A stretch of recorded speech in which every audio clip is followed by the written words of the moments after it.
ఆదిలో మీరు ప్రత్యక్షపరచండి, దాసుని మీరు బలపరచి వాడుకోమని ప్రార్థన చేస్తున్నాను నాయన. ఈ సమయంలో ఎవరిని మీరు దాటిపోకండి రాజా. ప్రతి హృదయాన్ని మంచి నేలగా మీరు మార్చండి. ప్రతి మాట నూరంతలుగా ఫలించుటకు నీ కృప చూపించండి. వాక్యమును విరోధంగా పోరాడు ప్రతి అపవాది యేసు నామమున నిర్మూలపరచబడును గాక. మీ కృప చేత ఆవరించి వినగల చెవులు, గ్రహించగల మనస్సు, వినబుద్ధి పుట్టించి ఆత్మ మా అందరిలో విడుదల చేయమని మీ హస్తములకు సమర్పించుకుంటూ యేసు నామమున వేడుకొనుచున్నాము తండ్రి. ఆమేన్. హల్లెలూయా, హల్లెలూయా. స్వరమెత్తి బిగ్గరగా ఒక్క 5 హల్లెలూయాలు మంచిగా చెప్పండి.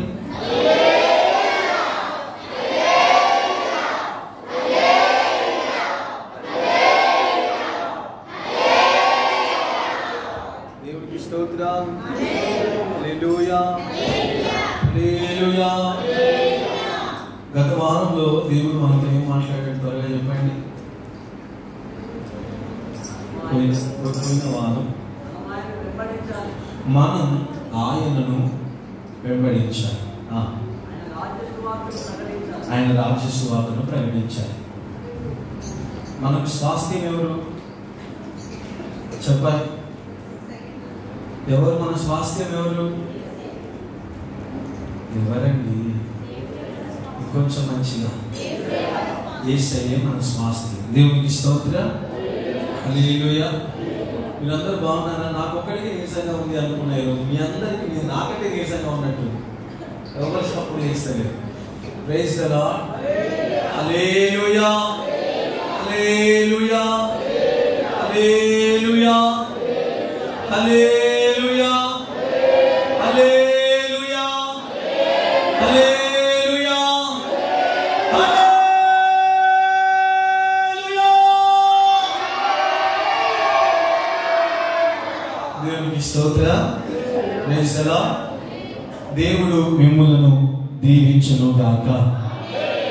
మీ పక్కన మాట చెప్పండి. నా నీరసాన్ని మీ నీరసం మీరు యాడ్ చేస్తున్నారు.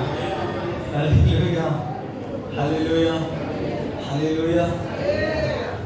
ఈ సమయంలో నా ప్రార్థన చేసే దగ్గర ఒకటే, నాకు ఎనర్జీ కావాలి. కనబడని సరే నాకే కలిగి. Praise the lord.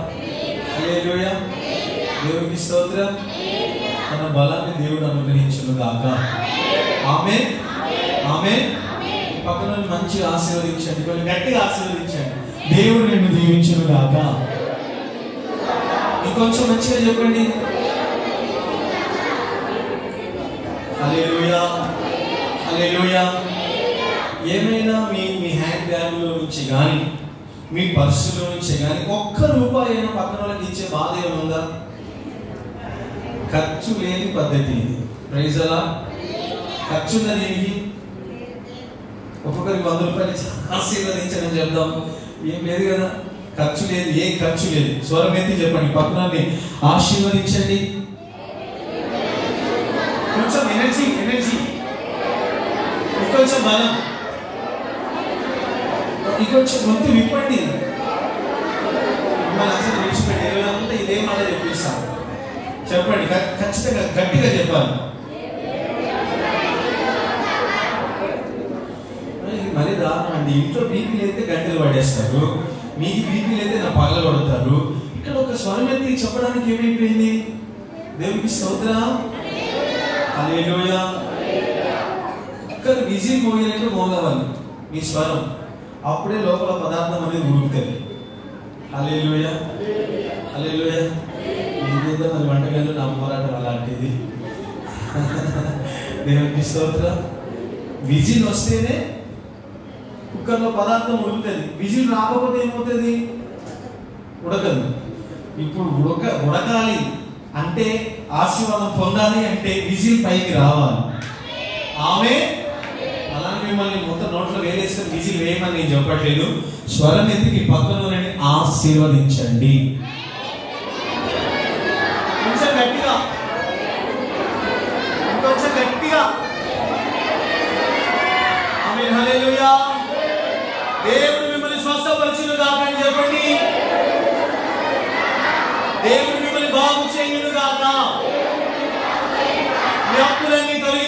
గాక, మీ నొప్పులన్నీ తొలగిపోవును గాక. చెప్పండి చెప్పండి చెప్పండి. ఏ తప్పేం లేదు, నాకు బాడీ పెయిన్స్ ఫుల్ ఉన్నాయి. ఈ వారం అంతా ఎంత బలహీనంగా ఉన్నానో నాకు యేసయ్యకే తెలుసు. ఇప్పటికీ అలాగే ఉంది. అయినా ఆయన సన్నిధిలో ఆయన ప్రభావం ఇప్పుడు మనల్ని తాకబోతుంది. ఆమేన్. మీ అప్పులన్నీ తొలగిపోవును గాక, మీ నొప్పులన్నీ తొలగిపోవును గాక. దేవుని కృప మీ కుటుంబానికి కలుగును గాక. ఆమేన్. హల్లెలూయా హల్లెలూయా. సిస్టర్స్ చెప్పండి, బ్రదర్స్ చెప్పండి. అక్క బాగున్నావా అని అడగండి, అన్న బాగున్నావా అని అడగండి, చెయ్యి అడగండి, చెయ్యి బ్రదర్స్ ఎవరు చెయ్యి పెట్టలేదు. దేవునికి స్తోత్రం. మేము 2 చేతులు తెచ్చాము అన్నవాళ్ళు అమ్ములు ఈ సమ్ము చేతలేవు, చెయ్యితలేవు, పక్కన మీ అత్తయ్యకి ఇవ్వచ్చుగా. హల్లెలూయా. మేము చేతులు తెచ్చాము అన్నవాళ్ళు స్తోత్రం చెప్పండి. ఇలా కాపండి ఒకసారి. ఇచ్చారా? చేతులు అందుకోండి. వాళ్ళు ఇవ్వకపోయినా గట్టిగా అందుకోండి. Praise the Lord. ఇప్పుడు అటు ఇటు చూచి అడగండి, అక్క బాగున్నావా, అన్న బాగున్నావా, తమ్ముడు బాగున్నావా, చెల్లి బాగున్నావా అడిగారా? హల్లెలూయా. వాళ్ళు ఏం చెప్పారు? బాగున్నావని అన్నారా? ఆమేన్ చెప్పండి, ఆమేన్ చెప్పండి, ఆమేన్ చెప్పండి. హల్లెలూయా. ఒకసారి గట్టిగా నవ్వుతారా? నవ్వారండి? దేవునికి స్తోత్రం. దేవుని సన్నిధిలో సంపూర్ణమైన సంతోషం ఉందట. ఆమేన్ చెప్పండి. హల్లెలూయా. నేను నవ్వు అన్నప్పుడు మీరు ఇట్లా ఉండకూడదు. Praise the Lord. హల్లెలూయా. నవ్వుకుంటూ సంతోషంగా మంచి స్తోత్రం యేసయ్యకి చెప్పండి. నవ్వుకుంటూ చెప్పాలి.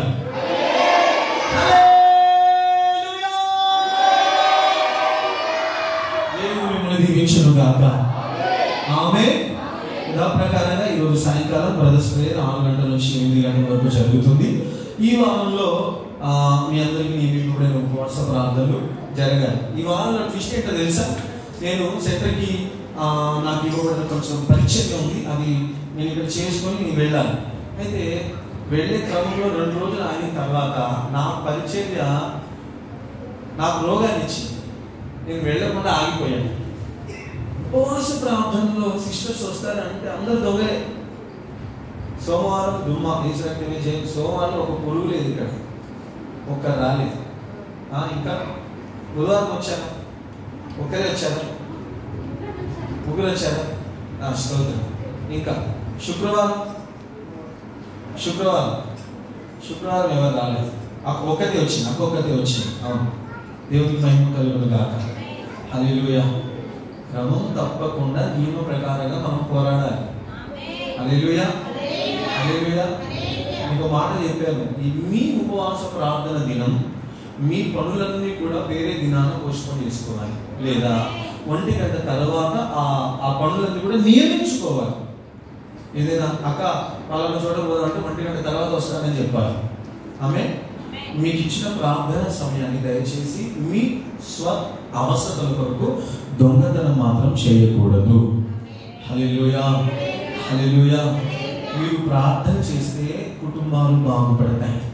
మీరు ప్రార్థన చేస్తే సంఘం ఆశీర్వదించబడుతుంది, సమస్యలు పోతాయి. కాబట్టి మనం ఒకరికొరకు ఒకరు ప్రార్థన చేయడానికి దేవుని సన్నిధిలో కూడుకొని ప్రార్థనలో మనం పోరాడే వాళ్ళని కనబడాలి. ఆమేన్. హల్లెలూయా. సేవకులు ఇక్కడ ఉన్నా లేకున్నా, అందుకనే నేను ఏ ప్రార్థనలో ఇన్వాల్వ్ అవ్వకపోవడానికి కారణం ఏంటి అంటే నా మీద ఒక పెడతారేమో అని. బ్రదర్స్ ప్రేయర్లో ఏ రోజు నేను కూర్చోను. అవసరమైతే అన్న వాళ్ళందరూ ప్రార్థన చేసేటప్పుడు నేను ఈ పక్కనో ఆ పక్కనో కూర్చొని బయట కూర్చొని వాళ్ళు చెప్పే ప్రేయర్ పాయింట్లు ఏకీభవించి బయట ప్రార్థన చేస్తాను. కానీ లోపలికి మాత్రం పొరపాటున రాను. ఏ రోజు కూడా వచ్చానా? ఎప్పుడు రాను కూడా. ఎందుకంటే ఎవరి మీద మనం ఆధారపడకూడదు. దేవుని సన్నిధిలో మనంతటా మనం ప్రార్థనలో పోరాడాలి. హల్లెలూయా. కాబట్టి ఎవ్వరు సమయాన్ని దొంగతనం చేయకండి. ప్రార్థన సమయాన్ని మీకు నియమింపబడిన సమయంలో వచ్చి మందిరంలో ఉపవాస ప్రార్థన మీరు చేయగలరు. హల్లెలూయా. ఈ వారం కూడా మన యేసయ్య మనందరితో మాట్లాడును గాక. స్వరం ఎత్తి చెప్తారా? ఆమేన్ ఆమేన్. చెప్పండి మీ పక్కనతో, యేసయ్య నీతో మాట్లాడను గాక.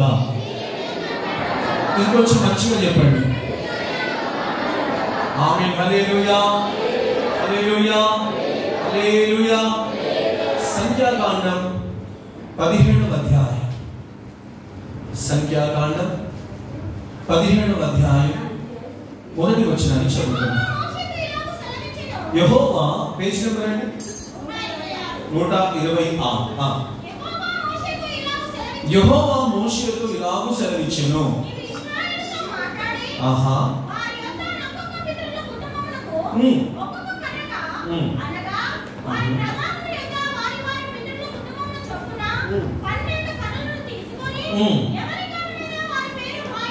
ఎవరి కర్రల మీద వారి పేర్లు రాయము. లేవి కర్ర మీద అహరోను పేరు రాయము. ఏది అనగా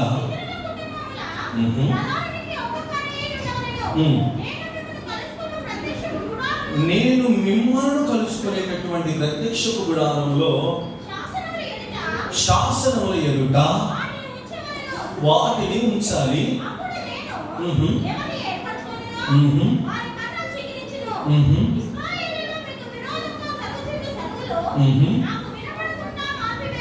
ఆమేన్. చాలు. హల్లెలూయా. ఇశ్రాయేలీయులలో మీకు వినబడుచున్నటువంటి సనుగులు నేను మాన్పివేస్తాను. దేవునికి మహిమ కలుగును గాక. హల్లెలూయా. చూడండి 16వ అధ్యాయంలో మనం గమనిస్తే ఇశ్రాయేలీయులు 11 గోత్రాల వారు కూడా ఒక గోత్రం మీద విరోధ భావంతో కనిపిస్తున్నారు. ఈ విరోధ భావంతో కనిపిస్తున్నటువంటి ఆ గోత్రీకులందరూ కూడా మోషే దగ్గరకు వచ్చి మోషే మీద సణుగుతూ ఉంటారు. మోషే మీద గుణుగుతూ ఉంటారు. ఈ సణుగు సంశయాలన్నీ కూడా ఎవరు చూస్తున్నారు అంటే జీవం కలిగిన దేవుడు వీటన్నిటిని చూస్తూ ఉన్నాడు. ఆమేన్ చెప్పండి ఒక మాట. హల్లెలూయా హల్లెలూయా హల్లెలూయా. చూడండి, ఈ మాట సేవకులకే కాదు కానీ విశ్వాసులకు కూడా వర్తిస్తుంది. ఈ దినాన దేవుని సన్నిధిలో కూర్చున్నటువంటి మనలో ఏది ఉండకూడదు అని దేవుడు ఆశపడుతున్నాడంటే సనుగులు సంశయాలు మన మధ్యలో ఉండకూడదు. వేరొక భావం సంఘంలో పని చేయకూడదు. వేరొక ఉద్దేశాలు సంఘంలో పని చేయకూడదు. వేరొక తాత్పర్యాలు సంఘంలో పని చేయకూడదు. దేవుని ఆలోచనలు మాత్రమే పని చేయను గాక. ఆమేన్. హల్లెలూయా. చూడండి, మిగతా గోత్రాలు కూడా లేవి గోత్రం మీద మోషే అహరోనుల మీద వారు సణుగుతూ కనిపిస్తూ ఉన్నారు. ఈ సణుగులన్నిటి విషయంలో వారు సణుగుతూ ఉండగా ఇశ్రాయేలు ప్రజల మీద దేవుని తీర్పు అనేది దిగి వచ్చింది. చూడండి ఆ అధ్యాయంలో చూడండి 16:41.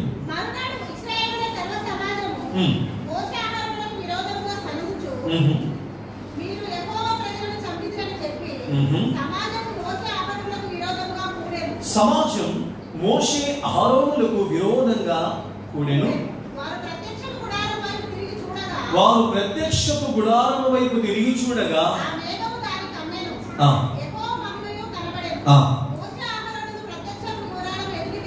రాగా మీరు ఈ సమాజం మధ్యలో నుంచి తొలగిపోండి. క్షణములో నేను వారిని నశింప చేస్తాను. ఆహా. వారు సాగిలపడి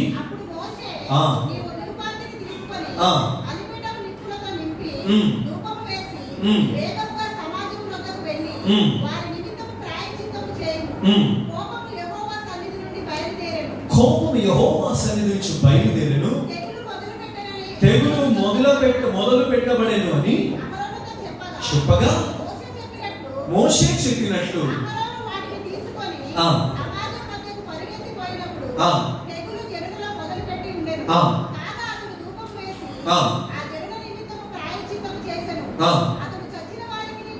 చచ్చిన వారికి బ్రతికిన వారికి మధ్యలో నిలువబడగా తెగులు ఆగెను.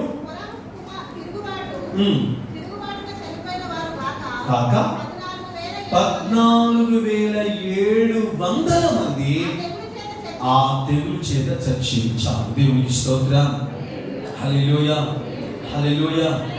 చూడండి, ఈ దినాన దేవుడు మనతో మాట్లాడాలి అని అనుకుంటున్న ఖచ్చితమైన మాట ఏంటి అంటే, ఎవరికి కూడా మనం తీర్పుని కాము. ఎవరికి ఎవరు కూడా తీర్పు తీర్చేవారు కాదు. ప్రతి వారికి తీర్పు తీర్చవలసింది ఒక్కడే, ఆయనే దేవుడు మాత్రమే ఉన్నాడు. ఆమేన్, హల్లెలూయా. చూడండి, ఇక్కడ సమాజం మోషే అహరోనుల మీద సరిగినట్లుగా ఈ దినాన మనం సంఘంలో ఎవరి మీద చనుకోకూడదండి. ఎవరి మీద మాట్లాడకూడదు. ఎవరి మీద నిరారోపణ చేయకూడదు. ఎవరి విషయంలో ఎవరు కూడా అభ్యంతర పడకూడదు. ఎందుకంటే ఇశ్రాయేలు ప్రజలందరినీ కూడా దేవుడు ఏకతాత్పర్యంతోనే చూసే దేవుడై ఉన్నాడు. ఆమేన్ చెప్పండి. హల్లెలూయా. 12 గోత్రాలలో 12 గోత్రాలకు సంబంధించి 12 గోత్రాలు ఒక్కొక్కరికి దేవుడు ఒక్కొక్క శాసనం ఇచ్చాడా, ఒక్కొక్క ఆజ్ఞని ఇచ్చాడా, ఒక్కొక్క చట్టాన్ని ఇచ్చాడా అంటే ఒక్కొక్కరికి విభేదాలు ఇచ్చి వారికి ఆజ్ఞలను దేవుడు ఇవ్వలేదు. 12 గోత్రాలకు దేవుడు ఒకటే ఆజ్ఞను అనుగ్రహించాడు, ఒకటే వాక్యాన్ని అనుగ్రహించాడు, ఒకటే క్రమాన్ని దేవుడు అనుగ్రహించాడు, ఒక్క విధానంలోనే నడవాలని దేవుడు ఆజ్ఞాపించాడు. అప్పుడు ఒకే విధానంలో నడిచేటటువంటి వారిలో ఏ విభేదాలు కలుగకూడదు. ఆమేన్, హల్లెలూయా, హల్లెలూయా. చూడండి, ఈ మాట మీ మనస్సులో రాయాలని నేను ఆశపడుతున్నా. నీ భక్తిని తీర్పు తీర్చవలసింది ఒక మనిషి కాదు. నీ భక్తి విషయంలో క్లారిటీ ఇవ్వవలసింది మనుషులు కాదు. నీ భక్తి విషయంలో క్లారిటీ ఇవ్వవలసింది నీ దేవుడు మాత్రమే. ఆమేన్, హల్లెలూయా. ఒక మనిషి కాదు నీ భక్తి విషయంలో క్లారిటీ ఇవ్వాల్సింది. ఒక వ్యక్తి నీ భక్తిని తూకం వేసి చూపించేది కాదు. నీ భక్తిని తూకం వేయవలసింది, నీ జీవితాన్ని తూకం వేయవలసింది, నీ పరిశుద్ధతను తూకం వేయవలసింది, నీ వ్యక్తిగత జీవితాన్ని తూకం వేయవలసింది, నీ ప్రతిష్టను తూకం వేయవలసింది దేవుడు మాత్రమే. హల్లెలూయా, హల్లెలూయా, హల్లెలూయా. అందుకనే ఆ తీర్పు ఎక్కడైతే తీర్చుకుంటున్నారో, ఆ సడుగులు ఎక్కడైతే ప్రారంభించబడుతున్నాయో అక్కడ సడుగు సంశయాలు, విభేదాలు, గొడవలు, జగడాలు, అసమాధానాలు ఇవన్నీ కొత్తగా పుట్టడం ప్రారంభిస్తాయి. ఎందుకు అంటే అక్కడ తాత్పర్యం మారింది, ఆలోచనలు మారాయి, విధానాలు మారాయి, క్రమం మారింది, వారి మనస్సు మారింది. ఆ చెదరైన మనస్సు అనేకుల్లో వ్యాప్తి చెంది కోరహు అనేకులను అక్కడికి విరోధంగా మోషే అహరోనుల మీదకి తీసుకొని వచ్చాడంట. వారి మీద విరోధ భావంతో కనిపిస్తున్న వారి మీద తీర్పు ఎవరు తీరుస్తున్నారో తెలుసా? దేవుడు తీర్పు తీరుస్తున్నాడు. దేవుని కోపం అక్కడికి దిగి వచ్చింది. ఆ శాసనం బయలుదేరింది, మరణ శాసనం, ఉగ్రత బయలుదేరింది, తెగులు బయలుదేరింది. ఎంతమంది చనిపోయారంట? 14,700 మంది చనిపోయారంట. దేనికి ఈ 14,700 మంది ఎందుకు చనిపోయారు చెప్పండి? దేని గురించి? సడిగినందుకు. దేవునికి స్తోత్రం, హల్లెలూయా. దేని గురించి చనిపోయారు? సడుగుల వల్ల తెగులు ప్రారంభమైంది. సడగడం ద్వారా దేవుని సన్నిధిలో నుంచి తెగులు బయలుదేరితే 14,700 మంది చనిపోయారంట. దేవునికి స్తోత్రం.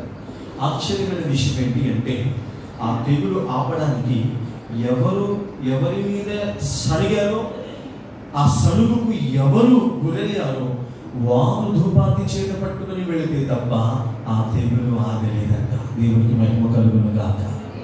హల్లెలూయా. దానియేలు విషయంలో కూడా మనం ఇదే చూస్తాం. దానియేలు ఆశీర్వదించబడాలి అంటే ఏం చేయమన్నాడు?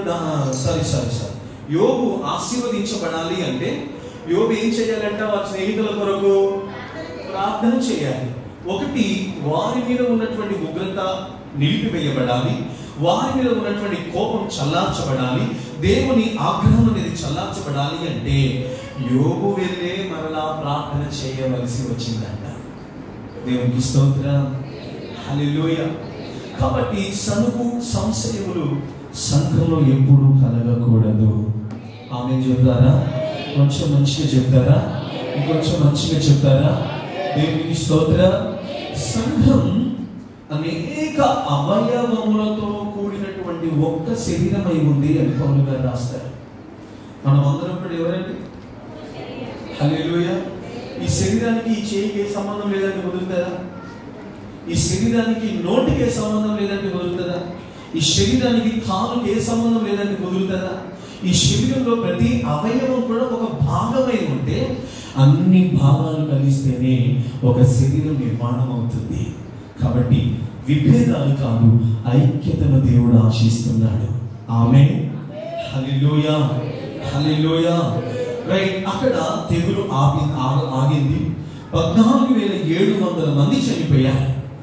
అయిపోయిన తర్వాత దేవుడు మోషేతో మాట్లాడతాడు. ఏమని మాట్లాడుతున్నాడంటే, ప్రతి గోత్రము చొప్పున 12 గోత్రాలకు 12 గోత్ర కర్తల పేర్ల చొప్పున 12 కర్రలు ఎక్కడికి తేబడాలంట? చెప్పాలి, దేవుని సన్నిధికి తేబడాలి. ఆమేన్. ఇంకొంచెం మంచిగా చెప్పండి, ఇంకొంచెం హుషారుగా చెప్పండి, ఇంకొంచెం, ఇంకా కొంచెం, ఇంకా కొంచెం. హల్లెలూయా. 12 కర్రలు ఎక్కడికి రావాలి? చెప్పాలి, దేవుని సన్నిధికి రావాలి. 12 కర్రలు దేవుని సన్నిధికి వస్తే ఆ 12 కర్రల విషయంలో దేవుడు మోషేతో చెప్పినటువంటి మాట, ఈ 12 కర్రల మీద 12 గోత్రకర్తలలో నుంచి 12 గోత్రాల నుంచి ఒక్కరి పేరు ఆ కర్రల మీద రాయబడాలి. రాయబడినటువంటి కర్రలన్నీ కూడా ఎక్కడికి తేబడాలి అంటే దేవుని సన్నిధికి తేబడాలి. ఎవరు మాట్లాడకూడదు. Praise the Lord. Hallelujah, hallelujah, hallelujah. 12 కర్రలు దేవుని సన్నిధికి తేబడ్డాయి కదా. ఇప్పుడు ఈ 12 కర్రల విషయంలో తీర్పు తీర్చవలసింది ఎవరు? దేవుడు తీర్పు తీర్చాలి. ఈ 12 కర్రల యొక్క ఉద్దేశం చూద్దాం. ఇప్పుడు ఆ 12 కర్రలు కదా. ఇప్పుడు ఇక్కడ ఉన్న నేను కానీ మనందరం కూడా ఒక్కొక్క కర్రగా ఉంది. మన మీద మన పేర్లను రాసుకుందాం. నేను ఒక కర్రనైతే నా మీద నా పేరు నేను రాసుకుంటున్నాను, రాజేష్ అనే పేరు నేను రాసుకుంటున్నాను. మీరందరూ మీ మీద మీ పేర్లు ఒకసారి రాసుకోండి. చెప్పండి, మీ పేర్లు చెప్పండి. దేవుని సన్నిధిలో చెప్పాలి, మీ పేరు చెప్పాలి. హల్లెలూయా. మీ పేరు ఎవరికి తెలీదా? మీ పేర్లు తెలీదా? మీ పేరు మీతోనే అనుకోండి, నా పేరు ఇది అని అనుకున్నారా? రైట్. దేవునికి స్తోత్రం. హల్లెలూయా, హల్లెలూయా, హల్లెలూయా, హల్లెలూయా, హల్లెలూయా. చూడండి, ఈ 12 కర్రల విషయంలో దేవుడు మనతో మాట్లాడాలి అనుకుంటున్నటువంటి మాట ఏంటి అంటే, ప్రతి కర్ర ఎవరికి వారు అనుకుంటున్నారంటే నేను నీతిమంతుడిని అని. ప్రతి కర్ర ఎవరికి వారే అనుకుంటున్నారు నా అంతటి ప్రార్థనా పరులు లేరు అని. ప్రతి కర్ర అనుకుంటుంది నా అంత ప్రతిష్ట ఎవరికి లేదు అని. ప్రతి కర్ర అనుకుంటుంది నా అంత సమర్పణ ఎవరికి రాదు అని. ప్రతి కర్ర అనుకుంటుంది నేను ఇచ్చినంత దేవుని సన్నిధికి ఎవరు ఇవ్వలేరు అని. ప్రతి కర్ర అనుకుంటుంది తనను తాను పొగుడుకునే స్థితికి వచ్చింది. ప్రతి కర్ర తనను తానే కనపరుచుకుంటుంది. ప్రతి కర్ర మరొక కర్రకు తీర్పు తీర్చేటట్లు కనబడుతుంది. అయితే ఈ కర్రలన్నీ కూడా ఎక్కడ ఉన్నాయి? చెప్పాలి, ఎక్కడ ఉన్నాయి? దేవుని సన్నిధిలో ఉన్నాయి. దేవునికి మహిమ కలుగును గాక. మనమందరం ఎవరి సన్నిధిలో ఉన్నామండి? మనమందరం ఎవరి సన్నిధిలో ఉన్నాం? హల్లెలూయా. సరే, ఈ ఉంచబడినటువంటి 12 కర్రలు ఒక రాత్రంతా ఉన్నాయంట దేవుని సన్నిధిలో. ఎంతసేపు ఉన్నాయి? రాత్రంతా ఉన్నాయి. ఈ రాత్రంతా కూడా ప్రతి కర్రను దేవుడు పర్యవేక్షిస్తాడు. సన్నిధిలో ఉన్నటువంటి ప్రతి కర్రను దేవుడు చూస్తాడు. సన్నిధిలో ఉన్న ప్రతి కర్రను దేవుడు పరీక్షిస్తాడు. దేవుడు పరీక్షించి ప్రతి కర్రకు దేవుడే తీర్పు తీరుస్తాడు. హల్లెలూయా, హల్లెలూయా. రాత్రంతా కర్రలు దేవుని సన్నిధిలో ఉంచబడిన ఉదయాన్నే మరలా సన్నిధిలో ప్రత్యక్ష గుడారంలో వెళ్ళి ఈ కర్రల పరిస్థితి ఏంటి, దేవుడు ఏ రీతిగా తీర్పు తీర్చాడు, ఈ కర్రల యొక్క పరిస్థితి ఏ రకంగా ఉంది అని మనం వెళ్తే అక్కడ లేవి గోత్రం లేదా అహరోను కర్ర చిగురించి ఉండెను అని రాయబడి ఉంది.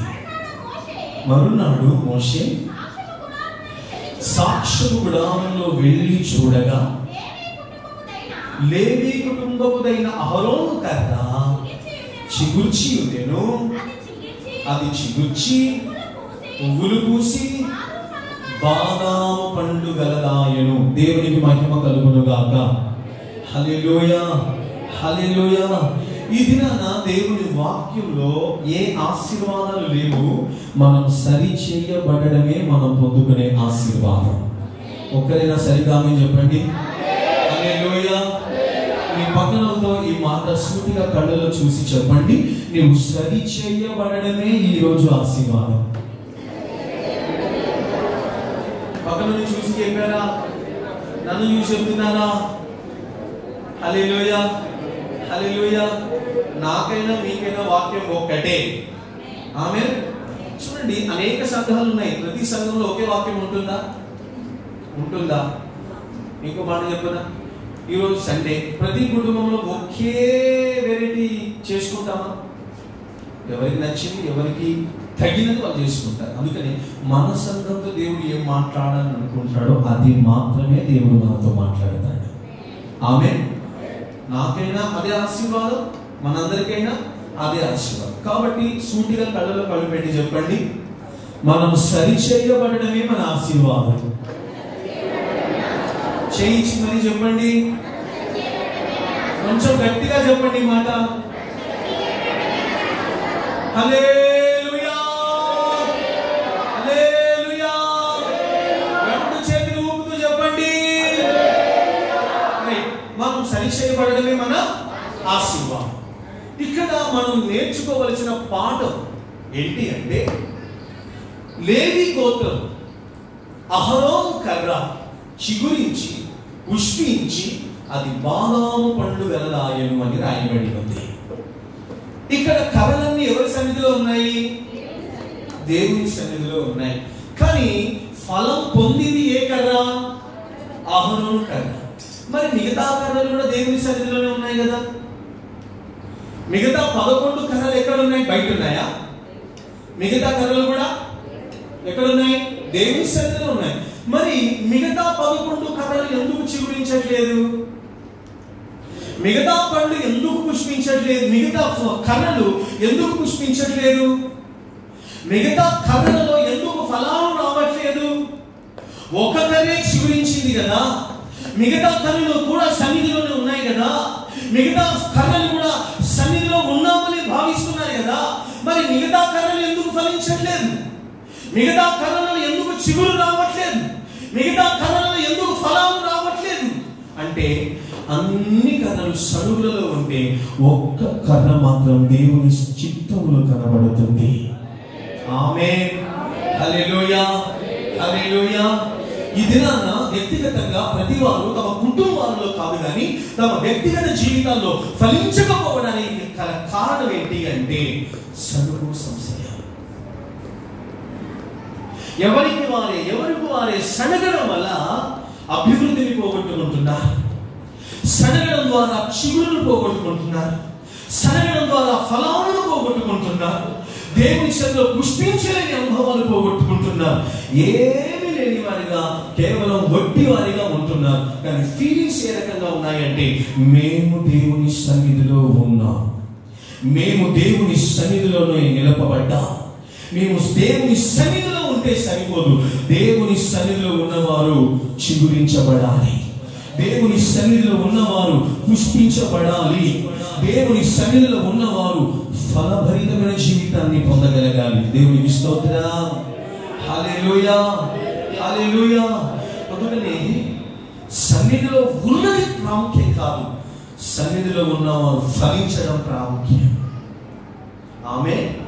హల్లెలూయా, హల్లెలూయా, హల్లెలూయా, హల్లెలూయా, హల్లెలూయా. మీరు ఇలా అంటే కదా, మీరు అలా అంటే కదా, మీ వల్ల ఒక కుటుంబం నాశనమైందంట కదా, మీరు అట్లయిపోయారంట కదా. చాలా తప్పు. ఒకరికి ఒకరు తీర్పులను కాపాడదండి. Praise the Lord. Hallelujah, hallelujah. ఒకరి మీద ఒకరు ఎప్పుడు న్యాయం చేయకూడదు. ఒకరి క్షేమాన్ని మరొకరు కోరాలి కానీ ఒకరి నాశనాన్ని కోరుకోకూడదు. నాశనాన్ని కోరుకోవడం ద్వారా ఏమొస్తుంది? ఒకరి తగ్గించుకునే స్థాయిని కోరుకోవడం ద్వారా మనకి ఏమొస్తుంది? ఏమి రాదు. స్త్రీలందరూ కూడా పాటలు పాడారంటే ఏమని పాటలు పాడారు? దావీదుకు 10,000 కొలదియు, సౌలుకు 1,000 కొలదియు అని పాటలు పాడారంట. వాడికి 10,000 నాకు 1,000 అని సౌలు ఏం చేశాడు? పగపట్టాడు. సౌలు ఏం చేశాడు? దావీదు మీద విరోధమైనటువంటి దృష్టిని సాధించడం ప్రారంభించాడు. వ్యతిరేకమైన దృష్టి, మరణించాలి వాడు చావాలనే దృష్టి అప్పటి నుంచి పెట్టడం ప్రారంభించాడు.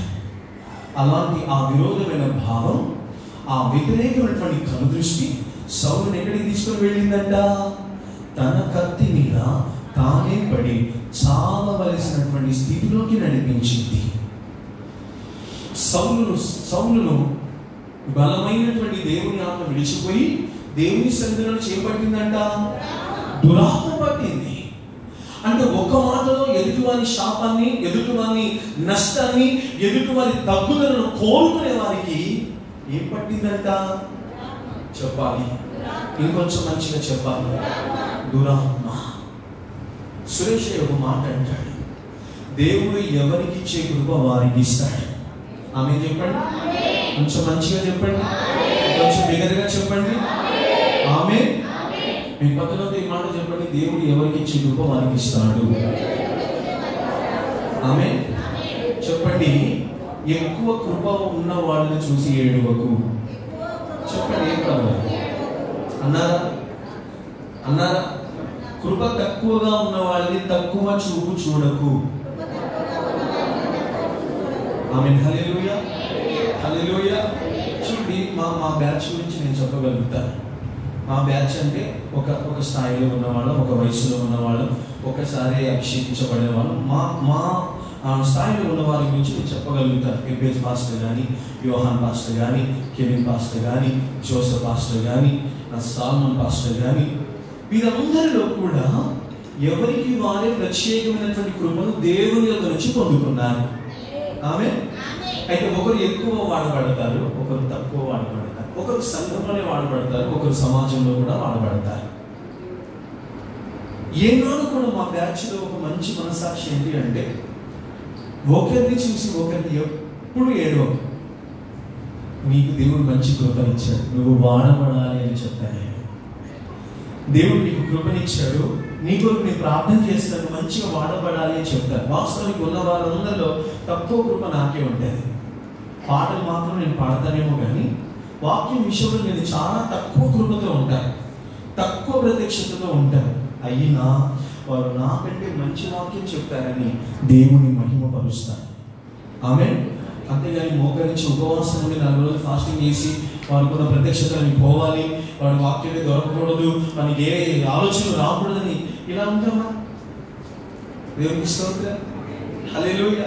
ఎవరికి ఇచ్చిన కృప వాళ్ళది, ఎవరికి ఇచ్చిన స్థాయి వాళ్ళది, దేవుడు ఎవరికి ఇచ్చిన ప్రత్యక్షత వాళ్ళకే కనబడుతుంది.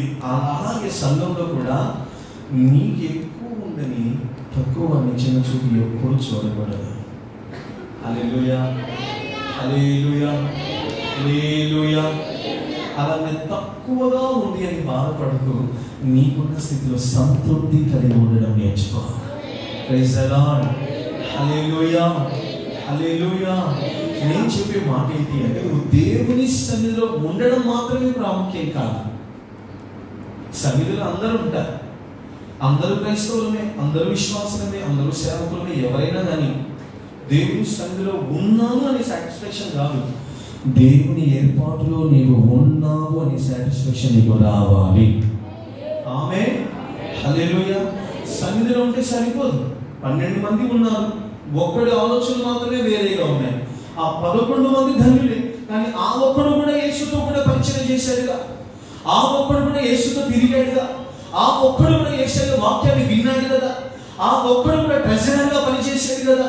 కానీ ఆ ఒక్కడు ఏమైపోయాడంటే, చదవండి అపోస్తల కార్యంలో ఉన్న మాట, యూదా గురించి మొదటి అధ్యాయం 18వ వచనం. ఈ యూదా ద్రోహము వలన సంపాదించిన కొనెను,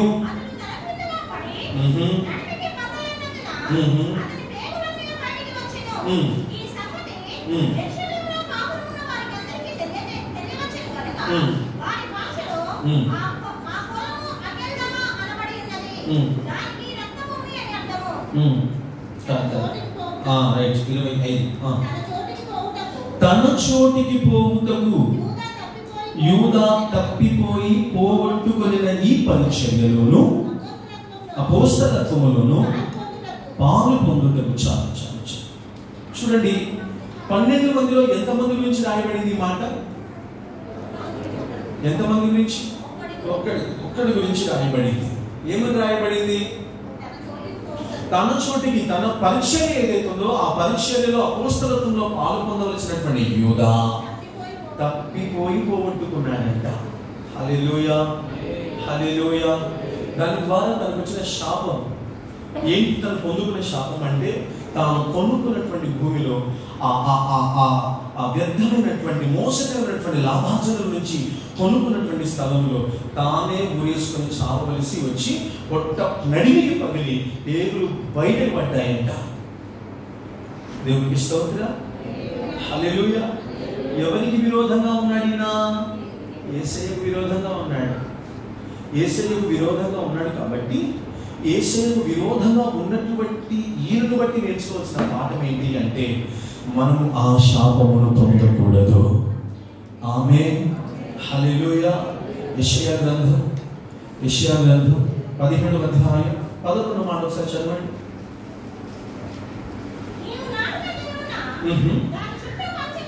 నీవు నాటిన దినమున దాని చుట్టూ కంచె వేసావు. నీవు వేసినటువంటి విత్తనం పుష్పింపజేశావు. గొప్ప గాయములను మిక్కుటమైన బాధ కలుగు దినమున ఓహో ఓహో ఓహో అనుకుంటారంట చాలా మంది. ఇక్కడ రాయబడిన మాట ఏంటి అంటే, అక్కడ విత్తనం నాటింది దేవుడు కాదు. విత్తనం నాటింది దేవుడు కాదు. ఆ విత్తనం ఫలించి పుష్పించిందంట. పుష్పింపజేసింది కూడా ఎవరండి? దేవుడా? దేవుడు కాదు. అది మంచి ఫలాలను ఇచ్చిందంట. ఫలాలను పొందేటట్టుగా చేసింది కూడా ఎవరు? దేవుడా? దేవుడు కాదు. ఆ పైన కొంచెం పైన చదివి దేవుని మర్చిపోయారని మాట్లాడుతున్నారు. ఏదైనా నీవు ఎన్నో వచనం, అది 10వ వచనం. నీవు నీ రక్షణకర్తయగు దేవుని మర్చిపోయావు. నీ ఆశ్రయదుర్గమైన నీ శైలమును జ్ఞాపకము చేసుకోలేదు. అందుచేత ఎవరు నాటుకున్నారు? ఇప్పుడు నీవే రమ్యమైనటువంటి వనములను నాటుకున్నావు. నీవు నాటిన దినమున దాని చుట్టూ కంచె వేశావు. పొద్దున నువ్వు వేసినటువంటి విత్తనములను పుష్పింపజేశావు. గొప్ప గాయములను మిక్కుటమైనటువంటి బాధ కలుగు దినమున పంట కుప్పలుగా కూర్చోబడ్డాయి. ఓహో, చాలు చాలు, ఈ మాట చూడండి. ఓహో, ఎవరనుకుంటున్నారు ఈ మాట అంటే? ఆ విత్తనం నాటిన వారు, ఆ పుష్పింప చేసేటటువంటి వారు, ఆ విస్తారమైనటువంటి పంటను సమకూర్చుకున్న వారు ఈ మాట అంటున్నారు. ఏమని అంటున్నారంట? ఓహో, నేను విత్తిన ఆ విత్తనం పుష్పించింది, నేను విత్తినటువంటి విత్తనం ఫలించింది, ఓహో అని అనుకుంటూ ఆర్భటించారంట. నేను నా ద్వారా, నా స్వచిత్తంతో నేను పొందినటువంటి ఈ లాభాన్ని బట్టి ఎలా ఉన్నాయంటే వారి ఘోష, ఆ సంతోషం, ఆ ఆనందం ఎలా ఉందంట? సముద్ర ఘోష వలె కనిపిస్తుందంట. జనములు ప్రవాహ జలముల ఘోష వలె ఘోషించును. ఆహా, ఆయన వారిని బెదిరిస్తాడు, వారు దూరంగా పారిపోతారు.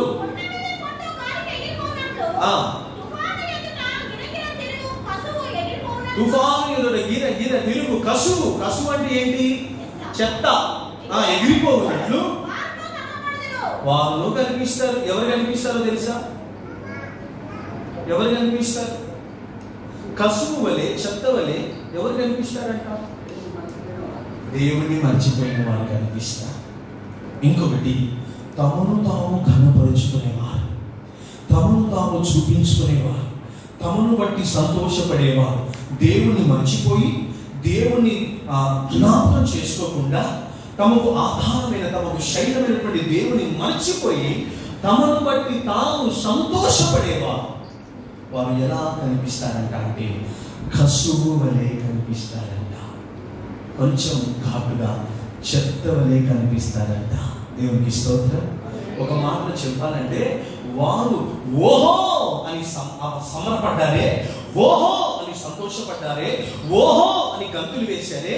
ఆ గంతులు, ఆ సంబరం, ఆ అభివృద్ధి అంతా కూడా పరుల పాలైపోతాయంటండి. పరుల పాలైపోతాయంట.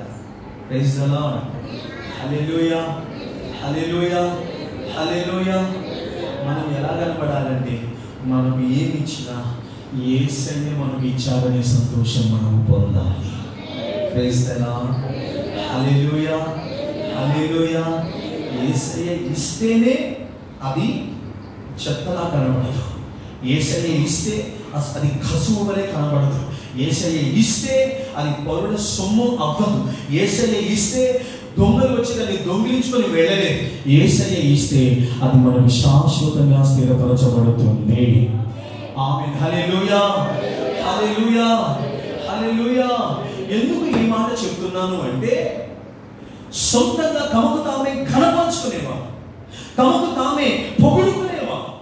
దేవుడు ఇచ్చిన దాన్ని బట్టే గాని, నీకు నీవే సంపాదించుకున్న దాన్ని బట్టే గాని నిన్ను నీవు మహిమపరుచుకుంటే అక్కడ దేవునికి విరోధమైన కార్యాలే ఉన్నాయని అర్థం. కానీ దేవుని చిత్తంలో అక్కడ ఏ కార్యాలు జరుగుతున్నాయని చెప్పలేదు. దేవునికి స్తోత్రం. హల్లెలూయా. అందుకనే ఈ దినాన నేను చెప్పి మంచి మాట, మనం సరి చేయబడడమే మనకు ఆశీర్వాదం. ఆమేన్. హల్లెలూయా, హల్లెలూయా. సుమతి సిస్టర్కి 2 బంగ్లాలు ఉన్నాయి అనుకుందాం, 2 డూప్లెక్స్ బిల్డింగ్లు ఉన్నాయి అనుకుందాం సేవలో. ఆమె మనకి పరలోకంలో నిత్య సేవలో బంగ్లాలే బంగ్లాలు. హల్లెలూయా, హల్లెలూయా, హల్లెలూయా. మీ అందరికీ కూడా ఫుల్గా ఉన్నాయి అనుకుందాం. Praise the Lord. నన్ను చూడండి, నన్ను చూడండి. ఏమైనా ఉన్నాయా? ఏమైనా ఉన్నాయా? దేవునికి స్తోత్రం. ఏమి లేదు. ఇప్పుడు నేను మౌనంగా దేవుని సన్నిధిలో ఉన్నాను కదా, నేను అన్నీ ఉన్నప్పుడు కూడా ఇలాగే కనబడాలి. ఆమేన్. పౌలు ఏమంటాడండి? నేను దీన స్థితిలో ఉండుట ఎరుగుదును, సంపన్న స్థితిలో ఉండట కూడా ఎరుగుతుంది. దేవునికి మహిమ కలుగును గాక. ఏ స్థితిలో ఉన్నా ఆ స్థితిలో ఎలా ఉన్నాడంట? సంతృప్తి కలిగి ఉన్నాడంట. దేవునికి మహిమ కలుగును గాక. నాకు అన్నీ ఉన్నాయి, నీకేం లేవు, బతికిందేనా అనొచ్చా? అనొచ్చా?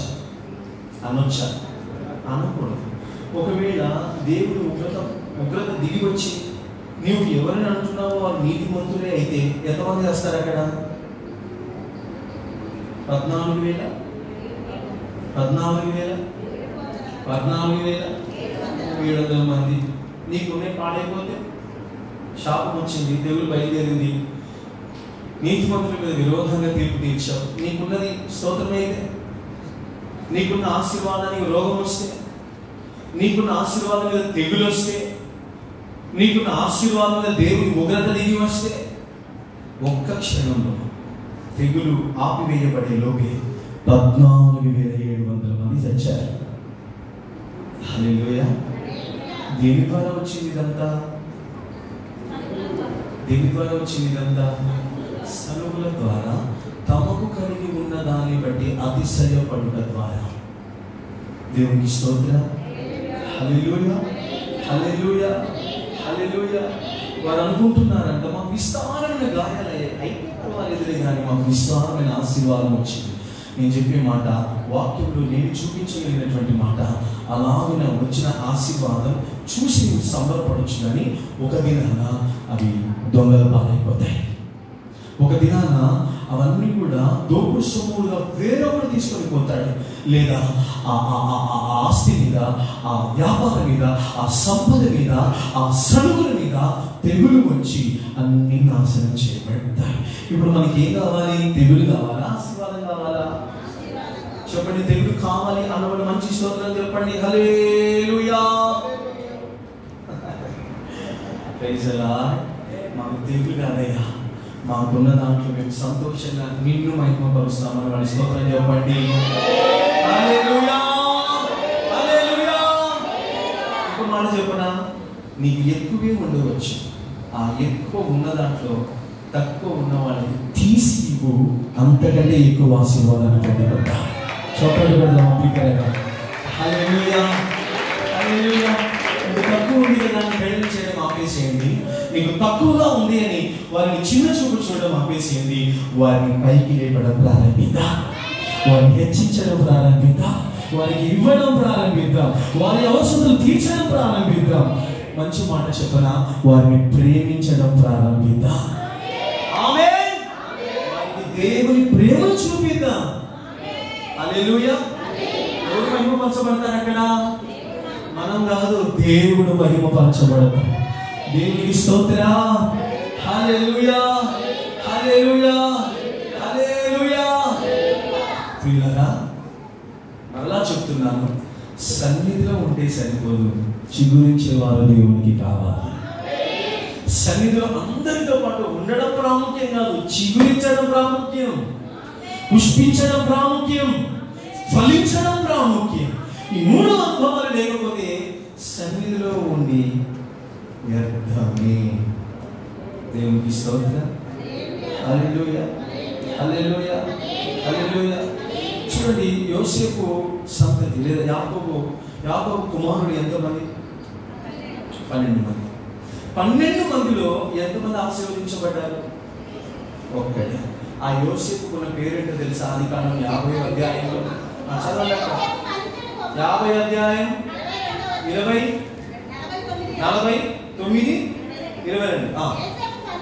యోసేపు అంట ఫలించడి కొమ్మ, ఊట యొద్ద నీరు ఉన్న చోట ఫలించడి కొమ్మ, దాని రెమ్మలు గోడ మీదకి వ్యాప్తి చెందుతాయి. చాలు. దేవునికి స్తోత్రం. యోసేపు పరిస్థితి ఇది. మిగతా వాళ్ళ పరిస్థితులన్నీ చూడండి. ఒక్కడికి ఆశీర్వాదం ఉందా? ఆశీర్వాదం పొందినోడు ఒక్కడైనా 11 మందిలో కనిపించాడా? మరి 12 మంది ఒకటే కుటుంబం కదా, 12 మంది ఒకే డాడీ దగ్గర ఉన్నారు కదా, ఒక తండ్రి దగ్గర ఉన్నారు కదా, ఒకే వాక్యం వింటున్నారు కదా, 12 మంది ఒక వాక్యంతోనే పోషింపబడ్డారు కదా, 12 మందిని ఒకే తండ్రి పోషించాడు కదా, 12 మందిలో ఒక వాక్యమే వెళ్తుంది, 12 మందిలో ఒక ఉపదేశమే వెళ్తుంది, 12 మందికి ఒక్కడే ఆత్మీయ తండ్రి. అలాంటప్పుడు 11 మంది ఫలించట్లేదు. యోసేపు ఫలించడి కొమ్మ, ఊట యొద్ద ఫలించడి కొమ్మ అంట. అతనికి కావలసినంత సారం ఊట అనుగ్రహిస్తుంది. దేవునికి మహిమ కలుగును గాక. హల్లెలూయా, హల్లెలూయా. ఈ 11 మందికి ఉన్న బుద్ధి ఏంటంటే, యాకోబు డాడీ యోసేపుని ప్రేమిస్తాడు. మనకి ఇచ్చినాడు బట్టలు, వారికి ఇచ్చినాడు. మనల్ని ఎప్పుడైనా ఇట్లా ప్రేమించినాడో వాడిని ప్రేమించాడు. మనకి ఎప్పుడైనా ఇట్లా చూసినాడో వాడినే చూస్తాడు అని ఈ 11 మంది ఏం చేశారంట? తమ్ముడిని కొట్టారు, తమ్ముడిని గోతులు పడేశారు, తమ్ముడిని అమ్మివేశారు, తమ్ముడిని మర్చిపోయారు. తండ్రి దగ్గరికి వెళ్ళి అబద్ధం చెప్పారు. తండ్రి దగ్గరికి వెళ్ళి యోసేపు చచ్చిపోయాడని చెప్పాడు. దేవునికి స్తోత్రం, హల్లెలూయా. ఈ 11 మంది పరిస్థితి ఏంటో తెలుసా? ఒక దినాన కరువు వచ్చింది. ఆ కరువులో ఈ 11 మంది ఉన్నారు. కరువులో ఎవరున్నారండి? ఈ 11 మంది ఉన్నారు. ఈ 11 మంది కరువులో ఉన్నారు. ఆ ఒక్కడు ఆశీర్వాదానికి, సమృద్ధికి అధిపతిగా కనిపించాడు. దేవునికి స్తోత్రం, హల్లెలూయా, హల్లెలూయా. ఈ 11 మంది ఆకలితో అలమటించారు. ఈ ఒక్కడు ఆహారాన్ని పంచిపెట్టగలిగిన వాడిగా ఉన్నాడు. ఈ 11 మంది కరువులో ఉన్నాడు. అతడు ఆహారానికి అధిపతిగా ఉన్నాడు. కారణం, మీరు సడుగుల మధ్యలో ఉన్నారు, సడుగుతో కనిపించారు.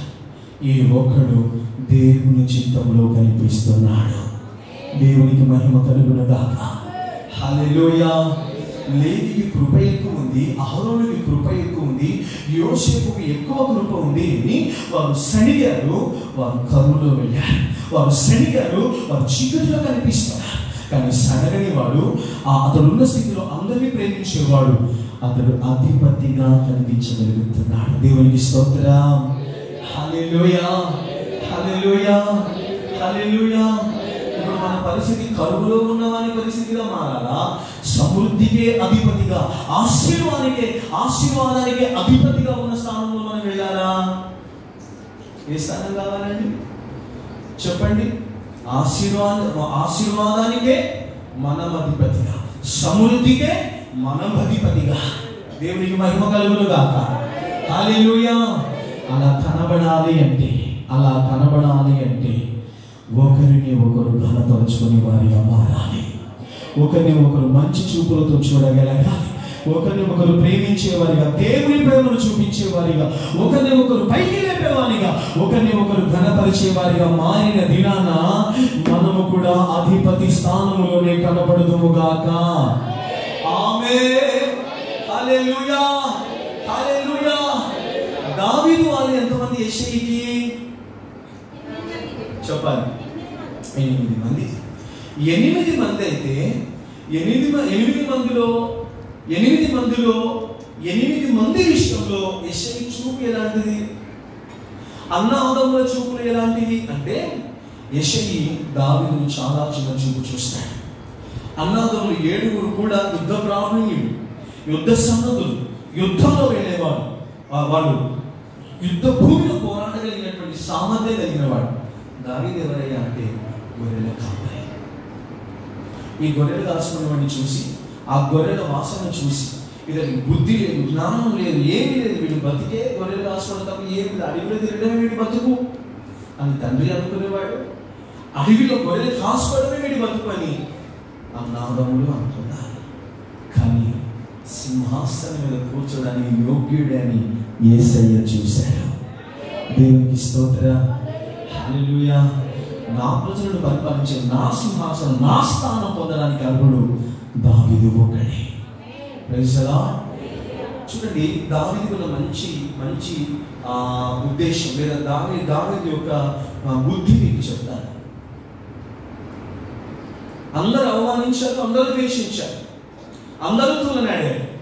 కానీ దావీదు అరణ్యంలో వెళ్ళి, మా నాన్న నన్ను తిట్టాడు, కొట్టాడని పాట పాడాడా? అసహించుకున్నాడని పాట పాడాడా? యెషయి ఎక్కడైనా యెషయి విషయంలో బాధపడ్డాడని రాశాడా? అతని అన్నదమ్ముల విషయంలో బాధపడ్డాడు ఒక్క పాట రాశాడా? రాయలేదు. ఏమని పాడుతున్నాడంట? ఏ స్థితిలో ఉన్నది ప్రాముఖ్యం కాదు, యేసయ్యని ఎంత గొప్పగా మహిమపరుస్తున్నాడు చూడండి. దావీదు సితార పట్టుకుని వెళ్తాడంట. అతడు ఆరాధిస్తుండగా యేసయ్య దిగి వచ్చి ఆ ఆరాధనను స్వీకరిస్తాడంట. దేవునికి స్తోత్రం, హల్లెలూయా. ఈ 8 మందిలో యేసయ్య ఎవరిని చూశాడు? ఫస్ట్ వాడు వచ్చాడు, వీడు కాదు. సెకండ్ వాడు వచ్చాడు, వీడు కాదు. 4వ వాడు వచ్చాడు, కాదు. 6వ వాడు వచ్చాడు, కాదు. 7వ వాడు వచ్చాడు, కాదు. 8వ వాడు వచ్చాడు. ఇతడే నేను ఏర్పరచుకున్నవాడు, ఇతడే నేను కోరుకున్నవాడు. దేవునికి మహిమ కలుగునుగాక. ఎంతమంది అక్కడ ఉన్నారు అనేది ప్రాముఖ్యం కాదు, దేవుని ఏర్పాటులో ఉన్నవాడే ప్రాముఖ్యం. సన్నిధిలో ఉండడం ప్రాముఖ్యం కాదు, చిగురించి పుష్పించి ఫలించిన వారే ప్రాముఖ్యం. దేవునికి స్తోత్రం. హల్లెలూయా. అన్నదమ్ములంట క్యారేజ్ బాక్స్ ఇవ్వడానికి నువ్వు ఇక్కడ ఎందుకు వచ్చావురా అని తిట్టాడంట. ఎవరు? దావీదు వాళ్ళ పెద్దన్న. ఇక్కడ ఎందుకు వచ్చావు? యుద్ధము మీద ఎందుకు వచ్చావు? యుద్ధము మీద చావడానికి వచ్చావా? మమ్మల్ని పరిశీలించడానికి వచ్చావా? ఎందుకు వచ్చావు ఇక్కడికి అని తిట్టడం ప్రారంభించాడు. చూడండి, మీ దగ్గరికి వచ్చిన వారిని ప్రోత్సహించే వారిగా మీరు మారాలి. ఆమేన్. ఎలా మారాలండి? ఎలా మారాలి? మరి వచ్చినావా? ఎందుకు వచ్చినారు? పోరాడి ఇక్కడ నుంచి అందామా అనుకోండి. మరి వాడికి ఏం ప్రార్థనాత్మరా, వాడికి ప్రార్థనాత్మ లేదు, వాడి పెద్ద కోకిలి చేసినగా అయిన వాడు నడుగురా పోయి ఇక్కడ నుంచి అందామా? లేదు, రా వచ్చి ప్రార్థన చేద్దాం, రా ప్రార్థనలు మోకరించురా. ఒక పిచ్చోడిని పిలిచి ప్రార్థనలు కూర్చోబెడితే దేవుడు దర్శిస్తే వేవేలకు లక్షలకు ఆశీర్వాదంగా మార్చబడ్డాడు యేసయ్య గారు. దేవునికి స్తోత్రం. హల్లెలూయా, హల్లెలూయా. ప్రతి వారిని ప్రోత్సహించాలి. రా ప్రార్థనకి రా, బ్రదర్స్ ప్రేయర్కి రా, సిస్టర్స్ ప్రేయర్కి రా. మనం ప్రార్థన చేద్దాం. ప్రార్థిస్తే కార్యాలు జరుగుతాయి. ప్రార్థిస్తే దేవుని మహిమ కనపరచబడుతుంది. ప్రార్థిస్తే దేవుడు ఆశీర్వదిస్తాడని ప్రోత్సహించే స్థాయిలో కనబడాలి. వాడు వస్తే వచ్చాడు, రాకపోతే నడురాపై అంటారా? అనకూడదండి. దేవునికి స్తోత్రం. హల్లెలూయా, హల్లెలూయా. ఎలాంటి వారినైనా దేవుని శరీరంలో పైకి లేపే కృప మనం పొందుదాము గాక. ఆమేన్. హల్లెలూయా, హల్లెలూయా. చూడండి, ఆల్రెడీ సేవకుని యొక్క కుమారులే, కానీ వాళ్ళకి లేని భాగ్యం శామ్యూయల్ పొందుకున్నాడు. అది దేవుడు మౌనంగా ఉన్న కాలం. ఏలి ఎప్పుడు వినట్లేదు దేవుని స్వరాన్ని, అతని కుమారుడు ఎప్పుడు వినట్లేదు దేవుని స్వరాన్ని. అయితే శామ్యూయల్ని దేవుడు పేరు పెట్టి పిలుస్తున్నాడంట. దేవునికి మహిమ కలుగును గాక. హల్లెలూయా, హల్లెలూయా. ఏమని పిలుస్తున్నాడు సమూయేలుని? సమూయేలు, సమూయేలు అని సమూయేలుని పిలిచాడు. ఏలి అని పిలిచాడా? ఓఫ్ని అని పిలిచాడా? ఫినెహాసు అని పిలిచాడా? పిలవలేదు. ఏమని పిలుస్తున్నాడు? సమూయేలుని పిలుస్తున్నాడు. శామ్యూయేల్, శామ్యూయేల్, శామ్యూయేల్, శామ్యూయేల్ అని పిలిస్తే శామ్యూయేల్కి ఒక ప్రత్యక్షత వచ్చిందంట. ఆమె శామ్యూయేల్కి ఒక గొప్ప మర్మాన్ని దేవుడు విషదపరిచాడంట. శామ్యూయేల్ కాదు, మర్మాన్ని విషదపరచగానే ఏంట మర్మం అంటే ఏలి చావబోతున్నాడు. ఏలి యొక్క ఇద్దరు కుమారులు చావబోతున్నారు. ఇప్పుడు శామ్యూయేల్ ఏ ఫీలింగ్ ఇవ్వాలి చెప్పండి? ఇక్కడ చెప్పండి, శామ్యూయేల్ ఏ ఫీలింగ్ ఇవ్వాలి ఇక్కడ చెప్పాలి? దేవుడు నన్ను పిలిచాడురా, పేరు పెట్టి మిమ్మల్ని పిలిచినాడురా. ఓ పాస్టరు, నాకన్నా పెద్దోడివే, నేను పిలిచినాడు, ఎప్పుడైనా స్వరం విన్నావా అన్నాడా? నీ చావునే నా చెవులో దేవుడు వినిపించాడనే మాట నేరుగా ఏమి దగ్గరికి వెళ్ళి చెప్పాడా? చెప్పలేదే, చెప్పలేదు. ఆ మాట చెప్పలేదు. ఆ మాటలు విన్న తర్వాత మౌనంగా కూర్చోమన్నాడంట శామ్యూయేల్. మౌనంగా కూర్చున్నాడు. మరి ఏలి అప్పుడు అనుకుంటున్నాడు, ఏదో ఒక మర్మాన్ని శామ్యూయేల్ని దేవుడు బయటపరిచాడు, శామ్యూయేల్తో దేవుడు మాట్లాడాడు అని. అప్పుడు ఏలి వెళ్ళి అడిగితే తప్ప నోరు తెరిచి ఏ మాట సమూయేలు నోట నుంచి రాలేదు. హల్లెలూయా. మాట చదవండి. తరువాత శామ్యూయేలు మొదటి పుస్తకం 3వ అధ్యాయం.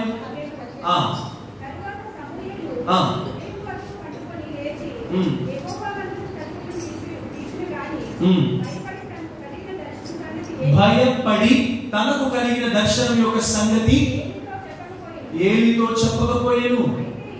అయితే ఏలి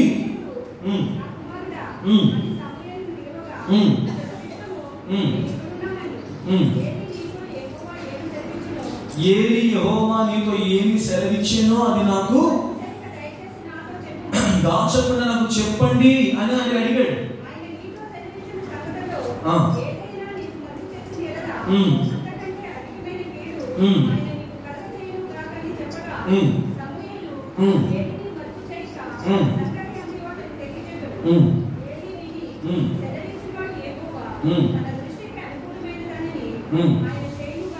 ఆమేన్. హల్లెలూయా, హల్లెలూయా. ప్రత్యక్షతలు వచ్చిందని పొంగిపోయాడా? దేవుడు నాతో మాట్లాడాలి అని చెప్పేసి ఓ గ్యాస్ బట్టి ఉబ్బాడా పైకి? ఉబ్బాడా? ఏలియా వచ్చి అడిగాడు. అక్కడ భయపడి ఎవరికి ఆ విషయం తెలియపరచలేదు. దేవునికి స్తోత్రం. హల్లెలూయా.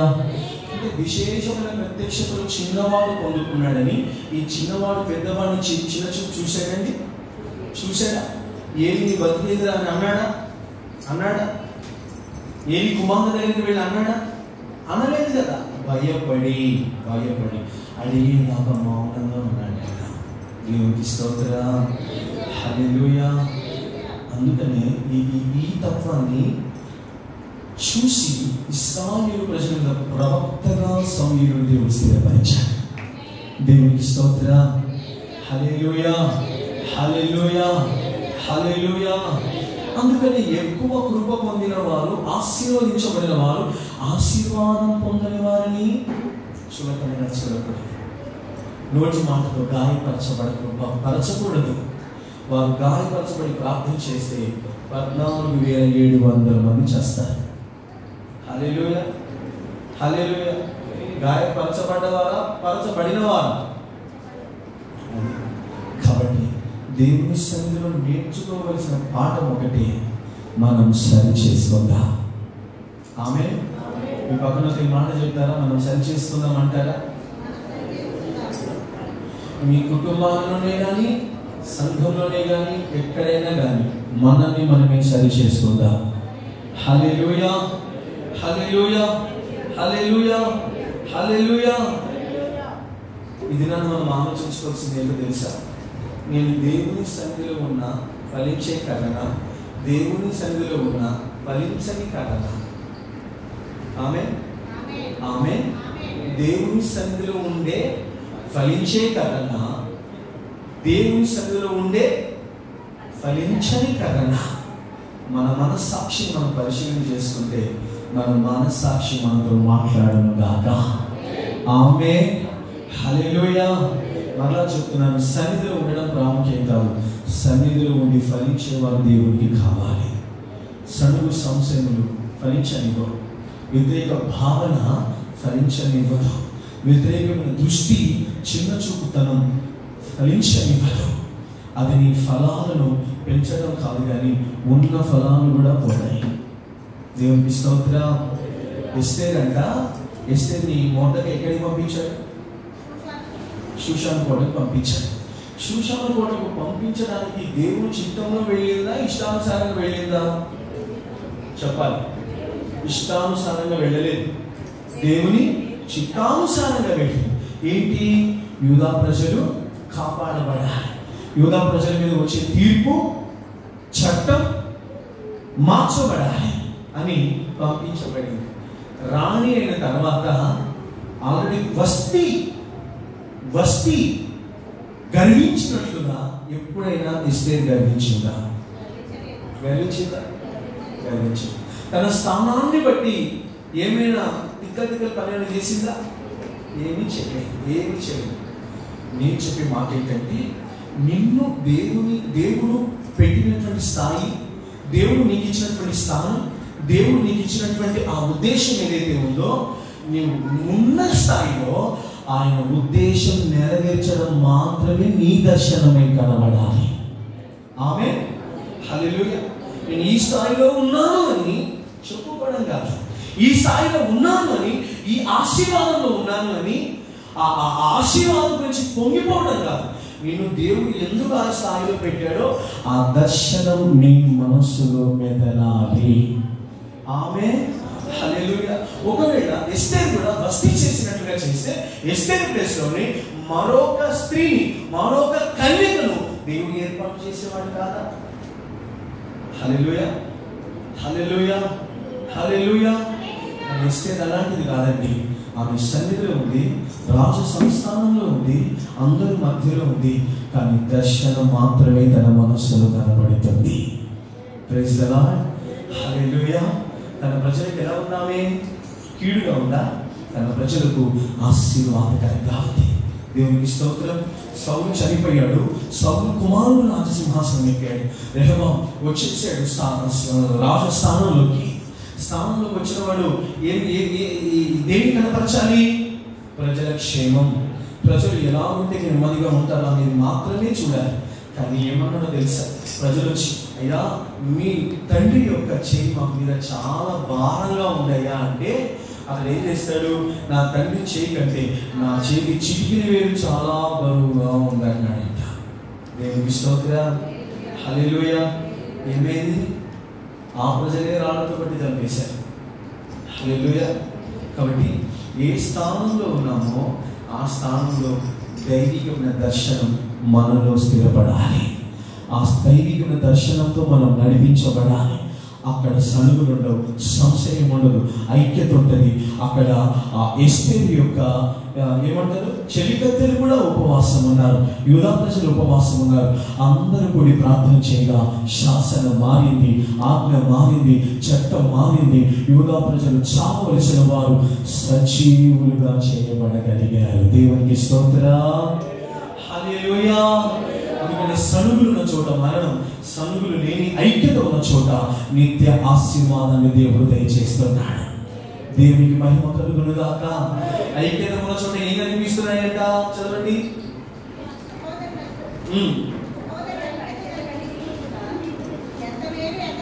మనోహరం. అది తల మీద పోయబడి అహరోను గడ్డం మీద కారి, లాస్ట్ మాట చదవండి, అక్కడ ఆశీర్వాదమును శాశ్వత జీవమును ఉండవలేనని ఎవరు అంటున్నారంట? యెహోవా సెలవిస్తున్నాడు. దేవునికి స్తోత్రం. హల్లెలూయా. చూడండి, ఐక్యత ఉన్న చోట ఏముందంట? ఆశీర్వాదం. ఐక్యత ఉన్న చోట ఏముంది? శాశ్వత జీవం. ఈ రెండింటిలో చెప్తున్నాడట, ఆశీర్వాదమా శాశ్వత జీవమా, నీవు ఈ ఐక్యత ఉన్న చోటే ఉండాలని దేవుడు సెలవిస్తున్నాడు. Praise the Lord. హల్లెలూయా. కాబట్టి ఐక్యత ఉన్న చోట ఆశీర్వాదం, ఐక్యత ఉన్న చోట శాశ్వత జీవం.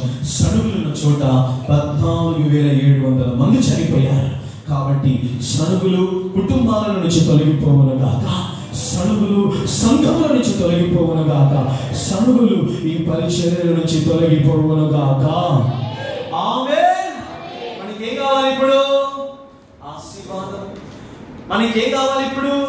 శాశ్వత జీవం. ఎవరు ఉండాలని ఆదేశిస్తున్నారు? దేవుడు.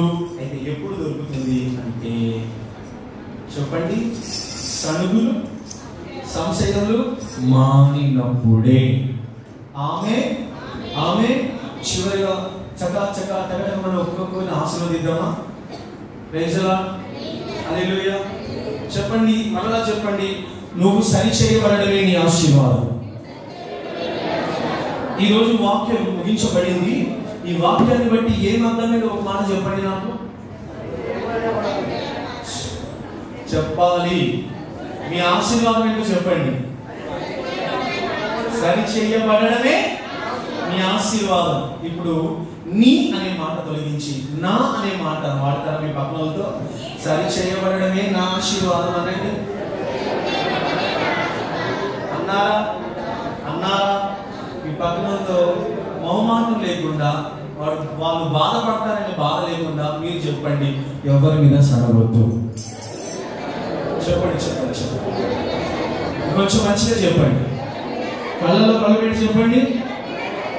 ఆమె మీ ముందోళ్ళతో వెనుకోళ్ళతో అందరితో చెప్పండి ఈ మాట. అన్నారా?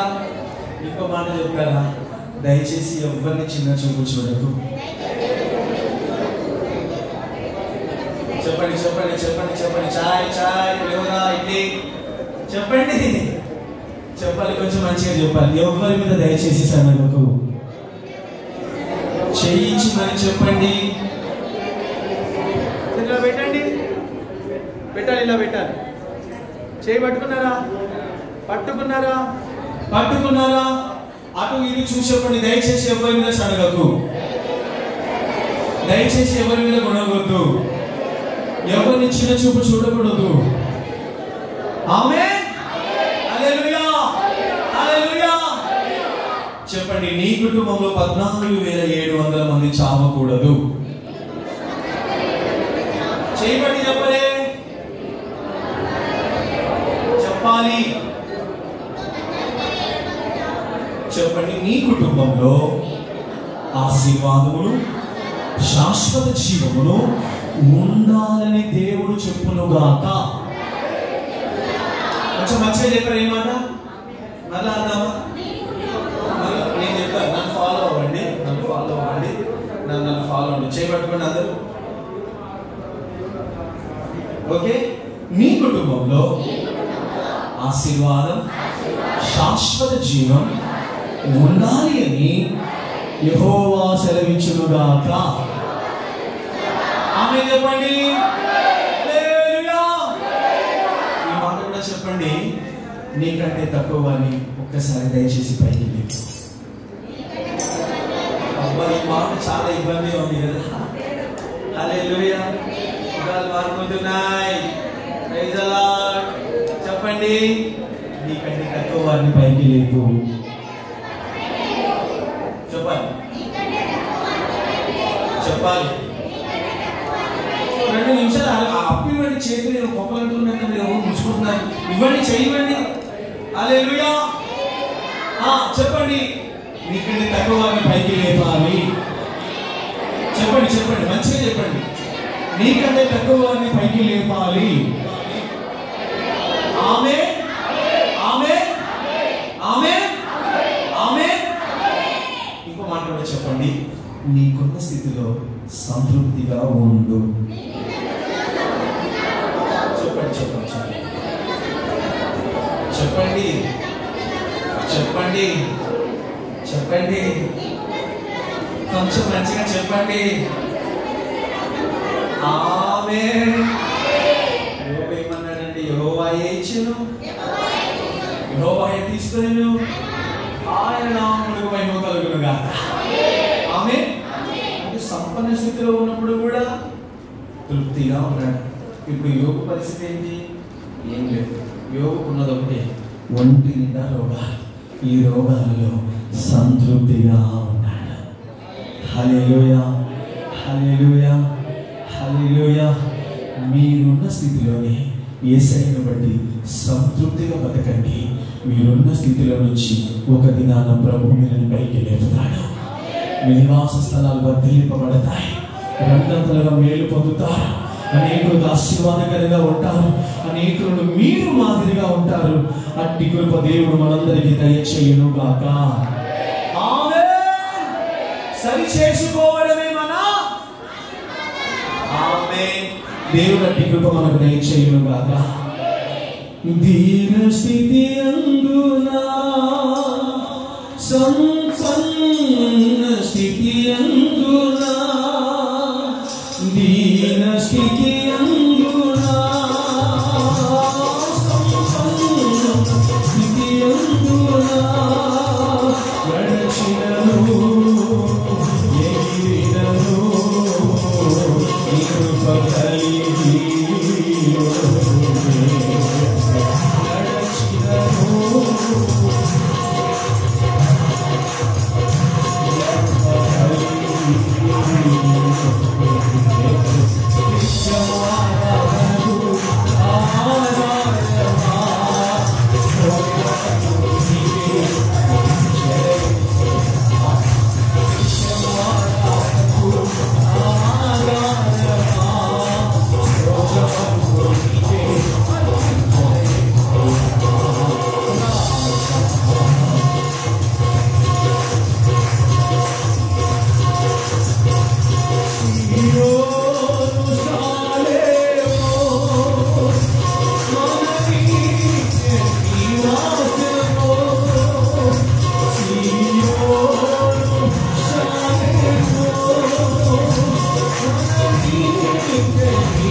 దేవుడు మాత్రమే. దేవుడి స్థానాన్ని దయచేసి తీసుకోకండి.